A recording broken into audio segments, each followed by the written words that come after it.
Hello, everybody. Hey, hi, how you doing? I'm your host, Kennedy Vidal, and this is The Art of L. We're talking about the art of saying no. Yes, we are. For one, I feel like a lot of people struggle with saying no. And I want you to tell me, like, what you really think saying no means. I feel like I'm the default person. Somehow it's always like, oh, you know, Elle gonna do it, so let's just ask her. So with that, like, what do you think your biggest struggle is with saying no? I don't like the idea of people being disappointed in me. Really? Yeah. I'm a people pleaser to my core. Okay, so where do you think that came from? Like, Being an eldest daughter. In my mind, it's like we only have one life. right. And I don't want to waste it doing things I really don't want to do. Yes. So I'm learning how to say no. What are also some, more positive things that you have seen in results to saying, like, no? I sleep better at night. That one night where you didn't go out? Yes. Like, not to sound like cheesy or whatever, but it truly was like a weight lifted off my shoulders. Last thing I want to ask is, what is the art of saying no? Ooh, that's a good question. My guest today is a DMV native, a recent LSU grad, and she's on the verge of a breakthrough. My guest today is Elle Kelly. Hey. Elle, we're talking about the art of saying no. Yes, we are. Which is, I'm excited for it because for multiple reasons. For one, I feel like a lot of people struggle with saying no. And then two, we just had so many little conversations about it. We have. And we haven't been able to get into it fully because we wanted to save it for the show. So I'm just ready. And so like, I want you to tell me, like, what you really think saying no means. Like, what is it that you think you struggle with and why? For me, I think it's compromising my sanity and my peace of mind. Saying no? Yeah. How? Because I feel like I'm the default person. Okay, like people turn to? People turn to me even though there are other people that can do what they're asking me to do. Okay. Or this, that, and the third. I'm somehow, it's always like, oh, we know Elle gonna do it, so let's just ask her. I feel that. Yeah. I understand it. Okay, what does it mean to say no to you? Like, for you to say no, like, what is it? Because to me, saying no is just setting a boundary. You know what I mean? Like that. It is, because you can't say yes to everybody, because if you do, you're gonna burn out. So with that, like, what do you think your biggest struggle is with saying no? Like, why? I don't like the idea of people being disappointed in me. Really? Yeah. You just assume like they're gonna be disappointed if you say no? Yeah. Girl. Maybe it stems from the past, because maybe in the past when I've been like, well, why do I have to do it or something like that, I've seen a sense of disappointment. Oh, yeah. Or a sense of like shock from people of like, you said, like, what you mean no? Yeah. I understand that, especially like when it comes to like family members. I feel like growing up, I've always been the person like to help and do everything for everybody. Like kind of like what you said, the default person. And so like as I get older, as I got older, it was just like became more and more frustrating, because it's like it's other people around that can do bingo. You know what I'm saying? Bingo. Like, it's like, why is it always me? Like, why me? And then, like you said, same thing. I say no one time or two times, or maybe I don't even say no. I'm just like, ugh.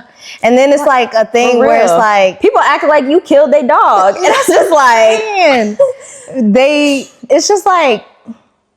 And yes, I want to be like, and a lot of times I do stuff for people because it's like I genuinely want to, like, you know what I mean? But at the time when it's like me every time, I don't want to keep doing that, like, and I'm not, you know, that's like, I learned very early on, we're not finna keep doing this. Like, and that's healthy. So, okay. Because for me, it was kind of natural. For my family, it was harder because, like I said, like, I just wanted to. But at some point, it's like when you're underappreciated, or when, like, it's not reciprocated. Yeah. Like, I ask you for, and I don't even be asking for like the craziest of things. It's just like, hey, go with me to the store. You know what I'm saying? Yeah, like little stuff like that. And it's like, you acting like you can't do that when I do all this. Okay, bet. No, Bet. I like that. Okay.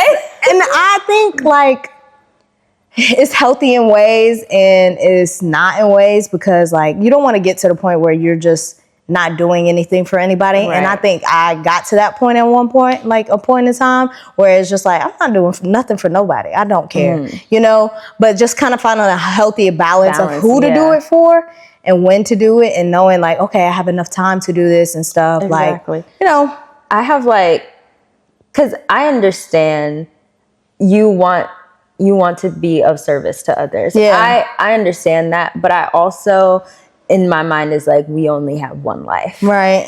And I don't want to waste it doing things I really don't want to do. Yes. Because as we all know, like, life is short. Yeah. So I'm learning how to say no. Remember last week I was going through hoops, y'all, trying to say no. Last week, one of her friends invited her out, and she was like, I just really don't want to go. And I'm like, then don't go. She was like, I can't necessarily say no, because I feel like in order for me to say no, I have to have like a valid excuse. Yeah. And I'm like, why can't you say no? And she was like, I just can't. And I'm like, girl, let me text her. And she ended up texting her. She was like, oh, she sent it. And she was like, oh my gosh, I sent it. And she stuck to it. She did not go out. Because there was coercion. There was coercion. And I was like, I'm just not feeling it. She didn't go out. She stayed in, and she was thankful for it. And I think like that's part of it too, like knowing what you want to do and doing those things. But it like, if you say yes to everybody, it leaves less room for the things that you actually want to do. And if you start limiting, like if you know you don't really want to go somewhere, don't go. Or if you know like you don't have the time to do something for someone else, don't try to push it in, because a lot of times when you're like overwhelmed or you just have too much on your schedule, you're not able to give your all in each area. Exactly. So it's like now you're giving partial effort, or you're not like giving your all to it, when it's just like, okay, if I take 2 or 3 things off my list, now it's like I can give my all to the other things. But yeah, when's the time in your life where you knew you wanted to say no, but you couldn't, and it like turned out being bad or something like that? Oh man. Gonna get me in trouble. You don't have to say all the details, but I'll just say I get asked a lot to do things for my grandmother. Okay. Cause she's older, but my grandmother also knows how to play the game. She knows how to get what she wants. That's so funny. A lot of older people. And I just got off the road, coming from BR, going to her house, and I fell asleep. I took a nap because I was tired. I hate driving long distances. And when I woke up, I saw that I missed her call. And I was like, okay, let me call her back. So I called her back, and she was like, oh, no, don't worry about it. I knew you didn't want to do it anyway, so I just asked Matt to take me. And I was like, whoa, like, where did this attitude come from? Because it was just like her. And I was just like I wanted to be like, Melissa, who are you talking to? Like, I'm sorry. Like, because prior to me falling asleep, she was like, I might want you to take me somewhere. She said might, not I want you to take me somewhere. And I was just like, I just got off the road. But like, okay. Because I knew if I said no, I would hear it from my mother, which I did. And it turned into like a whole thing of, oh, you don't respect her. Like, that's your grandmother. You only have one grandmother. And I'm just like, bruh, I just fell asleep. Yeah. Like, it really wasn't anything. Like, it wasn't like, oh, I'm gonna purposefully take a nap so I can't take her to the store. But she also has a whole husband. I can take her to the store, my grandfather. She has a son that can take her. She has other grandchildren around her that are available and can drive to take her. It's just with my grandmother. She it's a lot to take her somewhere. You got to make sure she ate. You got to make sure she took her meds because she's a diabetic, but she act like she don't got diabetes. Like, so it's like taking her is a lot. So a lot of people don't like to do it. And I'm somehow always the person that ends up taking her. And I don't mind it because yes, that is my grandmother, but it's like, you also have a realm of other people to take you. Like, it doesn't always have to be me. Right. And the fact that, like, you fell asleep when she needed you, but then she quickly found someone else. It's like, why are you even mad? And then to be like, oh, I know you didn't want to do it anyway. When did you ever hear me say that? Right. And if I didn't want to do it, if you knew I didn't want to do it, why'd you ask me? Exactly. Like, ask somebody else from the jump. That's funny. I think a lot of people have, like, their biggest issue with saying no is fear of rejection, or fear of rejection, people pleasing, being perceived a certain way. So you don't have to call me out. You think that's you? That 1,000,000%. I'm a people pleaser to my core. Okay, so where do you think that came from? Like, being an eldest daughter.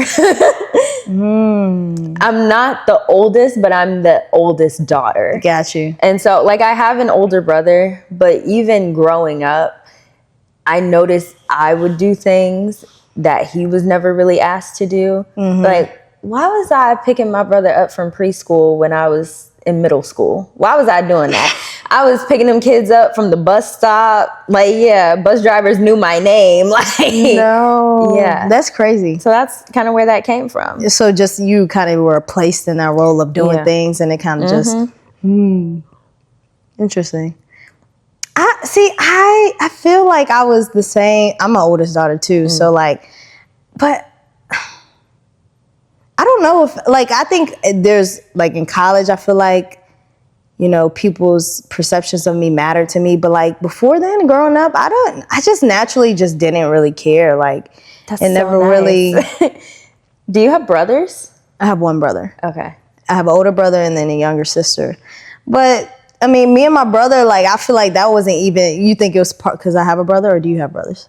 I have two brothers, Okay. Older brother and younger brother. Got you. And he's the baby, and he is treated like the baby. Oh, my baby sister gets treated like the baby too. Right. Like, what is that about?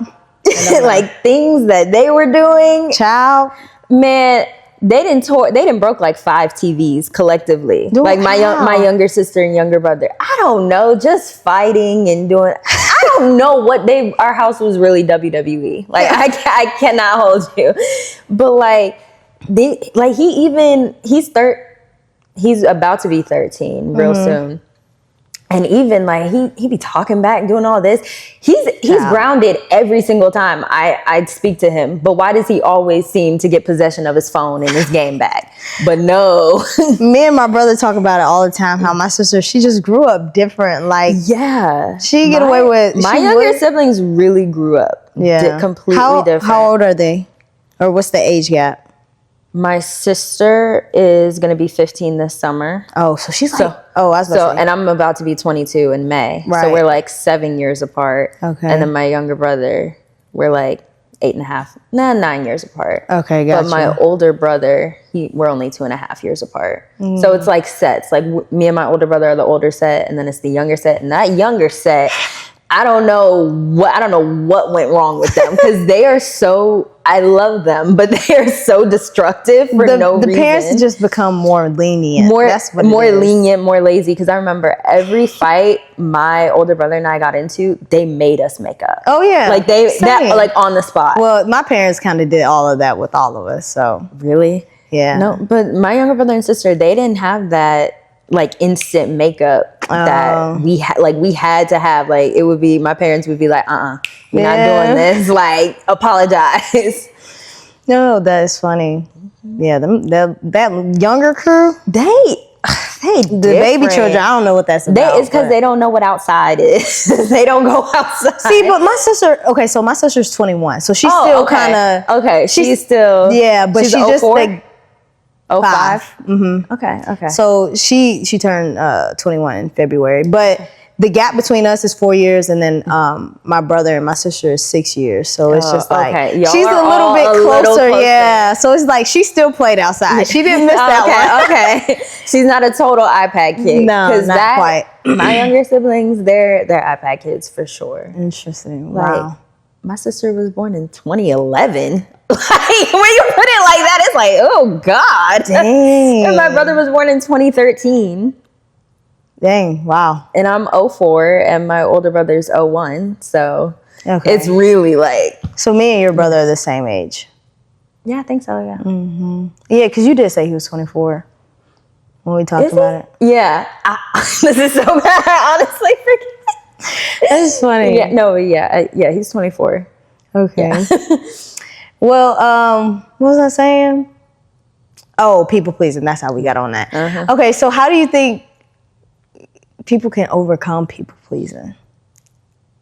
I think it starts with figuring out what fills your own cup. Okay, explain. And I'm still trying to figure that out. But I think when you are constantly in a position of making sure everyone else is straight, you've never really gotten the time to like figure out what makes me straight. Like what makes me happy? What can I do that brings me joy in my life? And so I'm still on the verge of figuring out what I enjoy, but I'm excited because I love not being away from my family actually makes me happy. And I love them, but like I know, I feel you. know, I'm just like, oh, this is so nice. Like, how did I ever live with y'all? No, I understand that to a T. And that's like not saying anything, bad. But genuinely, I just once you move away from your parents, oh my gosh, like you never want to go back to living with them. Yeah, no, never. No, not at all. And I think a lot of people feel that way. Like, it's like I hear it all the time. At work today, some people were talking about it, and they was just like, I love them and stuff, but like, living away from them, especially like when you're like us and you live like, your parents moved back down here. Yeah. Okay. Well, it's a little bit different, but like, just being able to get away from them. Yeah. Not just them, but like, your hometown, you're away from Maryland, you away from your like hometown friends and stuff. You can really figure out, okay, who you are, what you want, like the things you desire, like you said, the things that make you happy. And that's like, that's part of like just becoming yourself, like becoming who you were like truly designed to be, because you don't have opinions constantly in your ear shaping how you feel about things. Like you're able to form your own version of yourself, your own opinion of yourself and stuff. And I also think like a situation has to happen for you to be like, oh, I can't go back to like just doing things for everybody. Right. And that happened to me a couple months ago. I was helping someone set up for something. And first of all, this person has a whole team of people to do that. Right. It's not my problem that your team dropped the ball. Right. You chose wrong. That's not my problem. Right. And when helping this person set up, they're a perfectionist. And so sometimes them being a perfectionist, you could be doing something and then it'll be like, oh no, that's not how I wanted it done. Matter of fact, this is why I just do things myself regardless. You should have done it yourself. Literally. Like I'm sorry. Like, and in that moment, that was like the last time I was like, okay, I'm not going back to helping you. Because one, it's not my job description to help you. You have people you hand selected to help you. Right. You dropped the ball. I'm sorry. Like don't take your frustrations on other people on me. Don't take that out on me. Yeah. And then also on top of that, like, you realize I'm doing you a favor. Yes, like I didn't have to do that. I really didn't have to do that. And you sit here yelling at me? Yeah. These chairs will move itself. I do not care. Like, you're not finna talk to me crazy when you need my help. For real. And then like there was an event that happened after that. And I just said, nah, I can't help. not this time. Like, nah, I can't help out. Not this time. Because I know how it's going to go. And I'm not going to be subjected to unnecessary judgment. It's different if you're like, oh, no, if you're in a position of leadership over someone, learn how to talk to people. Definitely. You have to know how to talk to people. Right. You cannot talk to people out the side of your neck when they don't have to do this for you. Like, understand that. Yeah, that's I wasn't getting paid. I wasn't getting paid to do it. I wasn't. Right. I genuinely did it because, one, you're a friend, and two, you needed help. But after that, nah, I'm sorry, I can't. I can't. I got next event. You need my help? Ooh, got something to do beforehand. I'll be at the event, but ooh, yeah, I can't help. Okay, yeah. But see, sometimes that can come off as like rude and harsh. But then I think I have to remind myself, no, they were rude and harsh. Okay, is it rude or harsh, or can it be like, I feel like people naturally take no hard. Like, they take no's. Some because, some people were raised where they were never told no, or they never had to say no. And I think that's also another problem. And it's like, saying no is not rude. It's not. And no also. And I'm learning that. No is also a complete sentence. No, I'm not. No. Like, why are you asking me further? I said no already. Like, no, it's simple as that. And not saying you don't have, like, sometimes I think an explanation is needed, but also, like, if like, there's no change in your mind and they ask you why not, leave it at that. Like, do not answer them. You know what I'm saying? I know, but that sounds so mean. It's not. That's why I feel like I always need like some type of excuse when I say no, and I'm learning like, no, me not wanting to is the excuse. I feel like that's not rude though. It's just like that boundary. You're setting boundaries. My boundaries are all over the place. Oh Lord, girl, let's get into that. I'm working on it. Let me tell you something. 2025 tried my life. I'll tell you that much. I don't know what crack people were smoking in 2025 to think they can do whatever they want and you just won't react to it. But nah, that's over. Yeah, it should be. It's over and done. Friendships, gone. Relationships, gone. Yeah. Boundaries, up. Okay, so what's been some boundaries you've been setting, like, in your own life? Like, honestly, I really haven't had to. Really? It just happened naturally? Like, right now at this point, I think learning to move at my own pace and not the pace of others. Okay. I think is one, because I think some people have wanted answers and responses to things. Like, for example, 2025, I fell out with someone and they reached out to me literally the day before I graduated. And I was at the nail salon. I was just like, I almost was like, I was like, what? Because I haven't heard from that person in like 6 months. So it was a big like shock for me. And long story short, we had this like really, really long conversation. And she was kind of just like, okay, like the ball is in your court. Like, do you want to continue the friendship or just dead it here? Because like this back and forth, like we can't do this like back and forth thing. Right. And I was like, ooh, like just give me a minute. Like this is a lot to digest. Right. But ultimately, like I gave her an answer and I was like, I would love to continue the friendship, but I don't think it can go back to the way it ever was because that trust was broken. Right. And that makes sense. And that's a good boundary to set. Like that's healthy boundary. Yeah. And the point of boundaries, like it's one, I think it protects you from a lot of things. When you set boundaries in place, you know what you're not going for, especially like when it comes to relationships with men, you set those boundaries and you don't and you don't cross them. Yeah. You know, like, okay. I mean, you know what I mean? Men? That's a whole nother topic, ain't it? That is a whole separate like entity because men really have like the audacity. Yeah, they do. Like they really just be hand in hand with the devil. I'm sorry. They really do. Not all men, but I think a good amount of them just they really works with the devil. oh, they're in cahoots. They're I mean, because different. you could have a line. You could, like, let's say this line on the couch is a line, and you right here, and that man and the devil is right there.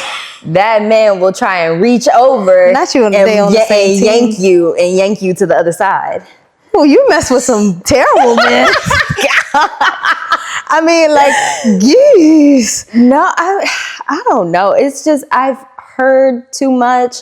I've seen too much. But then also I think as women, we also need to be clear in those boundaries. 100%. And like, we said we have ignore boundaries. red flags. Yeah. Don't, and please, for the love of God, don't ignore red flags. Right. We have boundaries and we will bend them for men time after time. And then it gets to a point where we reach the age where it's like, okay, I'm not playing no more. Like this is these are my boundaries and I'm not, there's no crossing them. So if you don't meet this standard, then we can't be together. And that's where I'm at right now. Do you think that's generational? Yeah, I did. Because I said this, like, I think a couple weeks ago in Bible study, and I was like, if our grandmothers like really stood on business, we would not be here. Yeah, that's definitely true. Yeah, definitely. But like moving forward for anybody, this point on dealing with a man, baby. Do not bend those boundaries. No. I think at like times in my life where I constantly bend and bent and bent and bent, and it's just like each time I bent, what was the outcome? It was never anything like positive. You know what I'm saying? Or like fruitful for my life. Like it didn't do anything to like if I bent my boundaries, absolutely not. I probably was left like confused, frustrated, irritated, annoyed. Yeah. Like, you know what I'm saying? Questioning things like. What's crazy is I am more prone to like bending my boundaries for friends than I am for a man. Because like when I do think friendships can be your soulmate. Okay. And I think that sometimes like I had a friendship that was like my sister. Like no one could have told us anything different. That was my sister for real. But then when situations started happening and I would kind of just like forgive them and kind of see past it, but I was still hurt and like crying and things like that. Like, cause men, I feel like men, they come and go. But a true friend, like a real good, earnest friendship, I feel like that's a rarity. Yeah. That's a rarity. So I'm more likely to hold on to that than I am to like some raggedy man. Okay. So for me, I think, I don't know. Okay. If I look at the friendships of people who I fell out with or you're just not cool anymore, those were easy to let go. Every single last one of them. It was like, okay. Like it just happened. Like I was just, and I think it's possibly because like maybe one, I didn't see them in my life long term, or two, the only value they brought to my life was like having fun, which like I can have fun with a lot of people. I'm not talking about my close friends. All my close friends, all of my, my best friends I've had, still very close with them or very cool with them. But like those other relationships where it's like, we're real cool, we're hanging out a lot and all that, but we're not like, those, I mean, I could let go of those easily. With men, it's kind of been the same thing. Like a lot of those let go easily, except one. Like you're like 1.5. Literally 1.5. And it's like those were really just, let's just keep it at 1.5. Those were kind of harder to like let go of. Yeah, really. Wow. Because I never, anybody that I've been like super locked in, there's someone from middle school who we don't talk, like we really don't talk ever, but that is my girl to this day. Like her birthday just passed a couple weeks ago. I love that. So anybody I've been locked in with on a friendship level, like we have not fallen out. That's good. What I'm saying? That's good. So, and then the ones that we've fallen out or we're just not as close, like they just, you know what I'm saying? Yeah. But like with men, most of them, I told you, like, it was like, okay, cool, whatever. You're gone. You're not in my life no more. I don't care. But also, you know, those 1.5 of men, I messed with them in college. Okay. It was when I was bending boundaries. I cared about what, you know, kind of what people thought about me, you know, the way they perceive me and stuff, like being liked and stuff. And, you know, that was all college. And college for me was like a totally different time. Like, I love college. I enjoyed it. Yeah. I think versions of myself were definitely in college, but there was like mentally, like a lot of my thoughts and a lot of the ways I went about things, it wasn't really core to who I was. So you felt like a lot of your growth happened in college? After?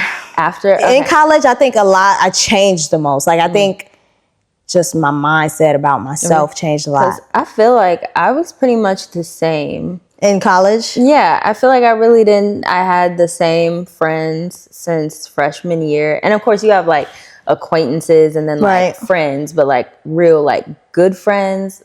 I stayed with them, lived with them. Like, I was the same person. I think it was after college because honestly, people hyped up graduation. In what way? Like, I remember some people telling me, were like, oh yeah, like I cried during my graduation. Graduation was so anticlimactic. I'm not gonna lie, I was ready to go. It was hot, I was hungry. I was like, go ahead, degree me, please, so we can keep pushing. And maybe that was my mindset because I knew my education journey wasn't done. Okay. But yeah, I just feel like I'm trying to transform and grow right now. That you're out of, now that I'm post-grad. Well, I want to say, okay, college is when, well, I can't even say it's that when I changed. I did change a lot in college. Let me break it down. So like, high school and like before college, I was just like, there's things that I didn't necessarily know about myself. Like reasons why I did certain things. I just thought I was that way and I was fine with it. In college, I think I started to like realize, like things started to bother me a lot more and I didn't know why. And I think after graduating college, like I started to realize and understand, oh, okay, I'm this way because of this. Now let me correct that. So I think since I've graduated, I've grown the most. And that's what I'm trying to do. Bro, I'm really hoping like in the next 2 years, which seems like a long time, but considering we're already like towards the end of March in 2026, crazy. I'm just kind of hoping by the end of 2027, I will be in the city that I want to be in. I'll be surrounded by people that I actually want to be. And I just hope to be happy. Right. And I know this is another topic, spoiler, but like, I really hope that I get my spark back. Right. Yeah. I like that. I like that. Yeah, no. And I think it will happen for you because like, Bree graduated, and after she graduated, she said she got her spark back. You know, she's doing it now. I'm depleted right now. And I understand that. And I'm not there yet, but I'm definitely inching towards it. I'm trying to, but it's like, I don't know. I really enjoy being alone and doing some things alone. I want to get more comfortable with. Right. Okay. Like I eventually do want to do like a solo trip. Nothing crazy. Right. Like somewhere I've never been before.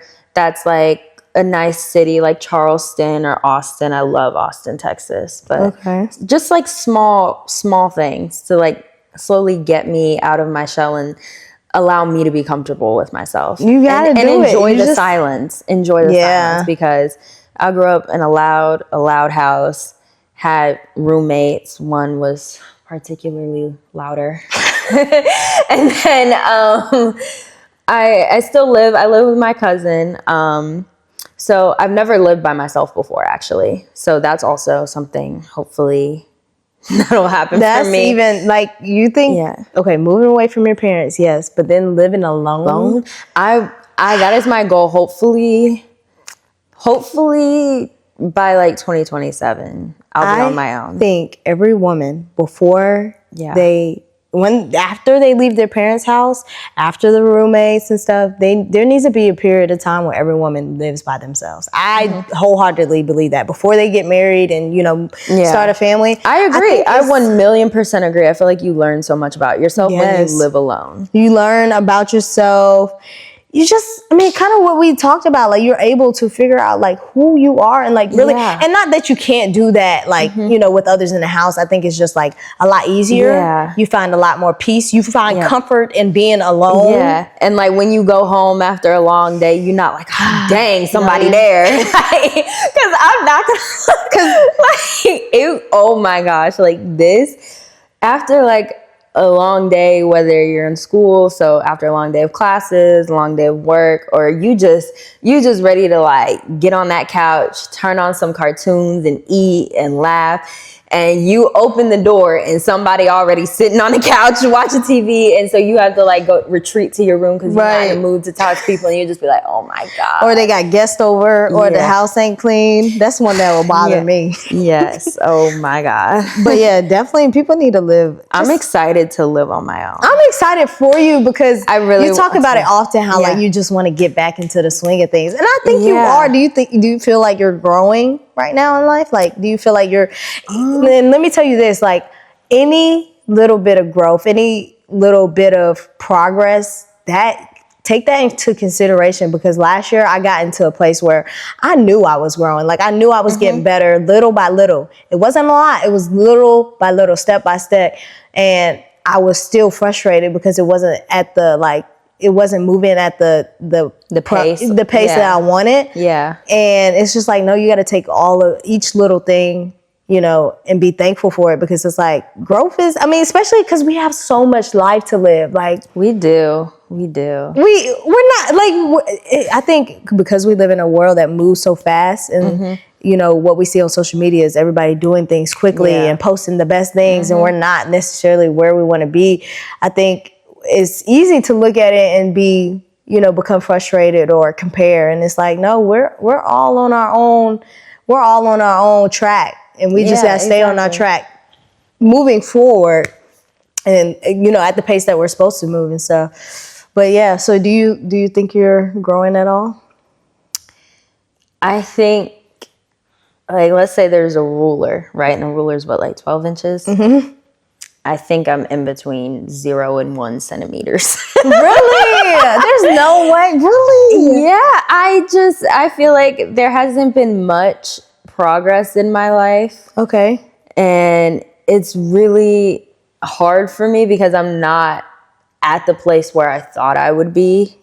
Me too. And so that's very frustrating. And it's like I feel like I'm doing all the things, doing what I'm supposed to do, and I'm not seeing that result. And I feel like I've been in this waiting period for quite some time. And I'm just like wondering, when is it going to be my turn?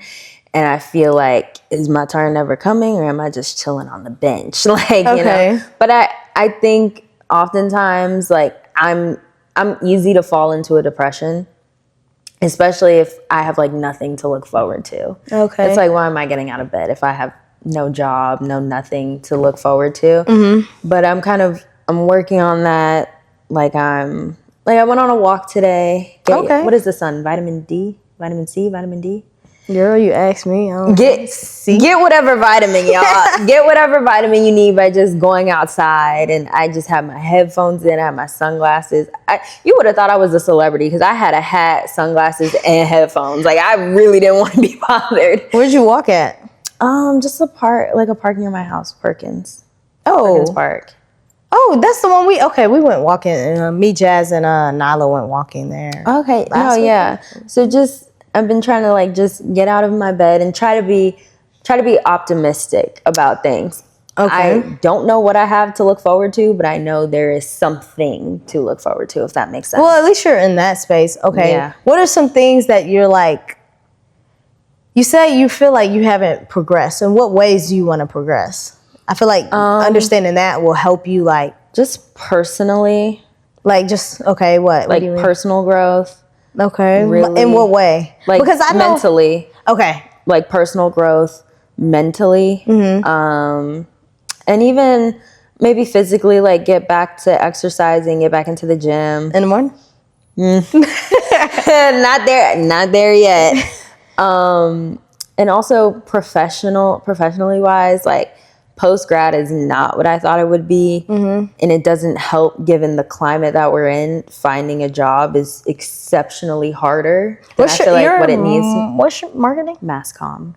But it all falls like under, it's like mass communications, and then it's like PR, communications, marketing under it. So anything in that realm, my dream would be to work at a marketing agency. Okay. Which is where my internship was at. Okay. So I really enjoyed that aspect of it all. But yeah, just finding a job. Because why is it like I've been looking for, God, I don't know how long. I was looking way before I graduated. But I also feel like when my internship told me they weren't gonna hire me full time, which is like a whole nother story. But I felt like I wish they told me earlier, so I would have been more prepared. Yeah, that makes sense. So I felt like I started my job search journey a little late. And so it's like every time I get close, like get past an interview, it's like I get ghosted for like 3 weeks. And then boom, I'm on LinkedIn and I see, oh, we would like to welcome our new. And I'm just like, God dang, like y'all could have at least sent me like a rejection letter. Like people don't do that anymore. Like send formal rejections. They just ghost you. And so you assume you don't get it. So that's why like my optimism has gone like, it's gone down a lot, because I feel like every time I got optimistic about a job, whether an interview went well or whatever, it didn't work out for me. Gotcha. So that's why every time like I get an email being like, oh, we would like to schedule an interview with you, I'm just like, okay. Like, and I'm gonna connect you with Michaela or talk to her because she's in marketing.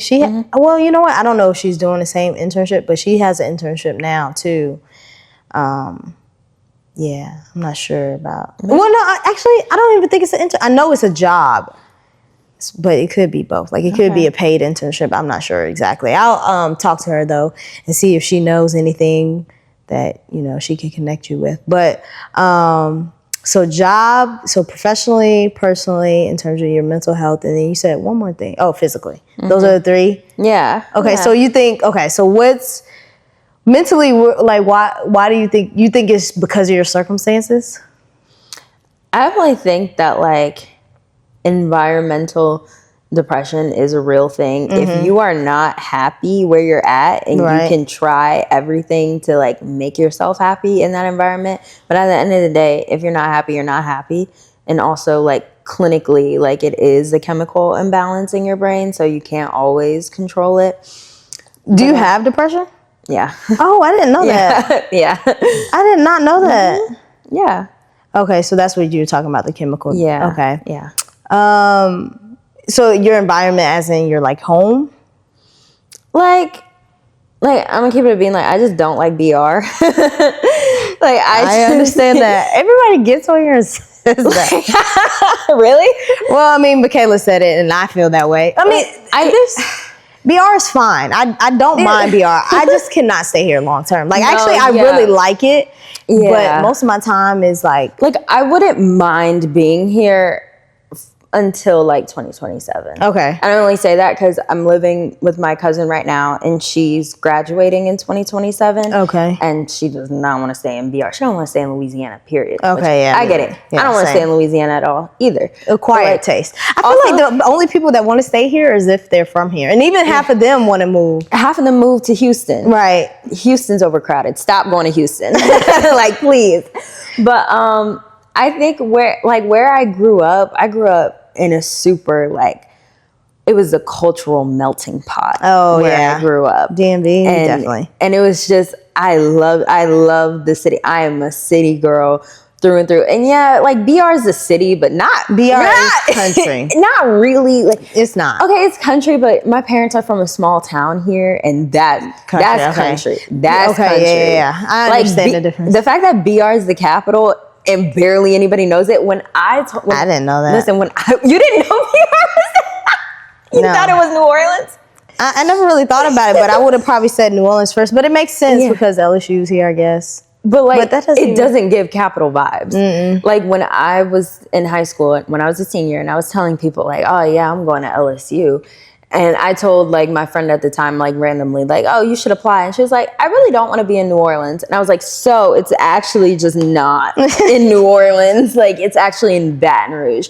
And I feel like if you're not A, from the South, or B, pay attention to like college sports, that's BR. I mean, unless you listen to Young Boy and you're from like Arizona, then yeah, you might know what BR is. But like, if you don't, a lot of people really did not know. Yeah, and it's just, I don't know, like no hate to BR, but it's different. You know what it is for me? I'm very so sorry about that. My camera died, but we're back into it. We were talking about why Baton Rouge is not for us. And for me, I thrive in aesthetically pleasing places. Like a home that's aesthetically pleasing. Yeah. A city that's aesthetically pleasing. Yeah. And Baton Rouge is not aesthetically pleasing. I remember like before I moved here, I was just visiting. I think I was visiting my sister. And I was just looking around and I was like, no, I could live here for a little bit because it's away from everything I know.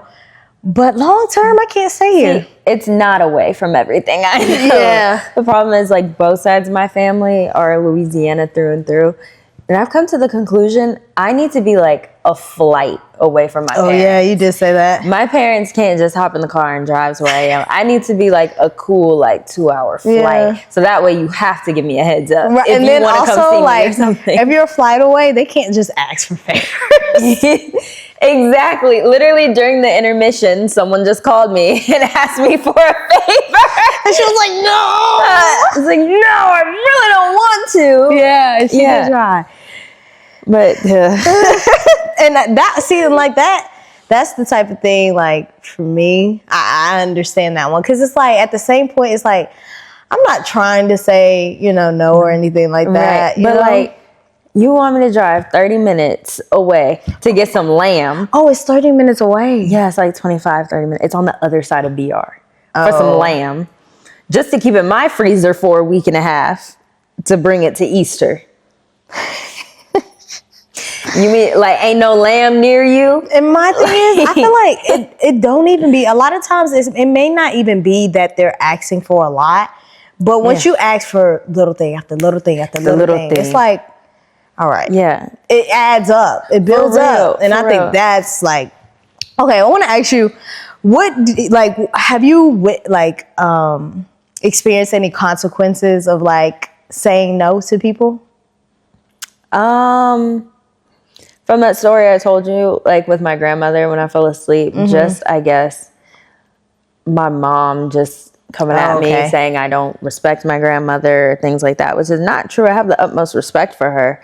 But I heavily believe in respect your elders, but I also believe in you, the older person. You should know how to behave and conduct yourself. And my grandmother is no stranger to acting a certain way into getting what she wants. Gotcha. So that it's hard for me to, because it's not the first time. No, I get that. Yeah.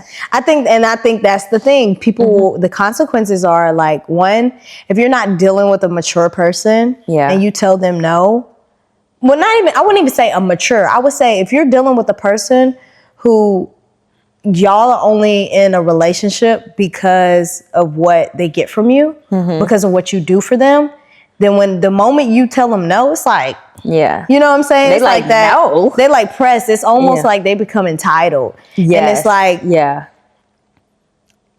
because you said no one instance or maybe twice or whatever, y'all's relationship will start to change. And I think that is like a consequence of saying no, but that's like a good consequence because now you're weeding out all the people who are not really for you. You're weeding out everyone who only has a relationship with you for what you do, for them and stuff. Yeah. And I think that's like, I'm tired of that. Like, and that's why saying no. I'm a doormat and like, I just let people like kind of walk all over me. Okay. And I'm tired of that. I understand that.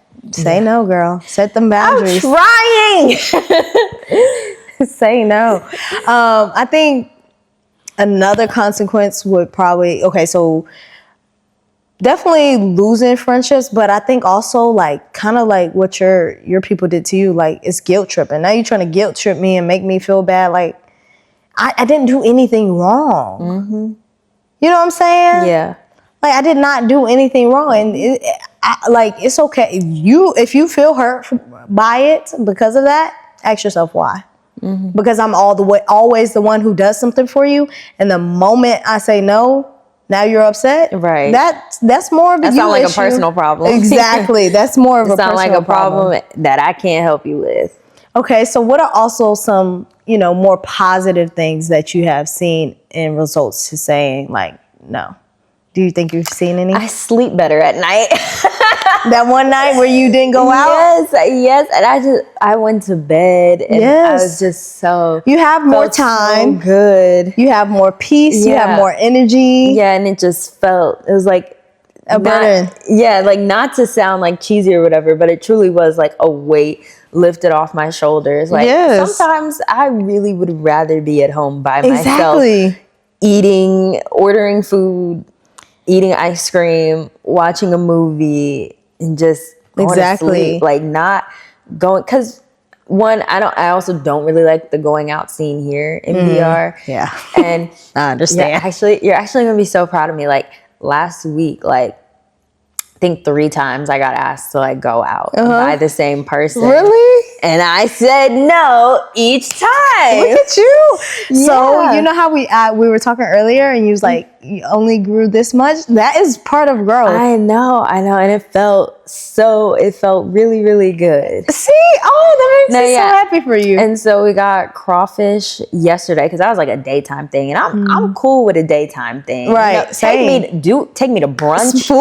Food during the day? Oh, yeah. Take me to brunch over dinner any day. But am I brunch over dinner? It just depends. I'm like, anyways, like the people who were going out were telling me the things that were happening. And I was like, oh, I'm so glad I didn't go then because there was some mess that was happening. Right. So I was always some mess.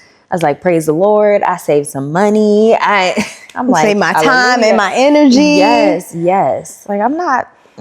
There's so much peace rooted in that. It really is. Just choosing yourself or choosing what's best for you or what you want to do. Like, it's like you said, it truly is a burden because it's like, and then I know it's a burden for you because it's like, now it's like, okay, like even getting past saying no is probably like a lift. Like, because I mean, the hard part is actually doing it. Once you say it and you've gotten past it and you know, it's easy.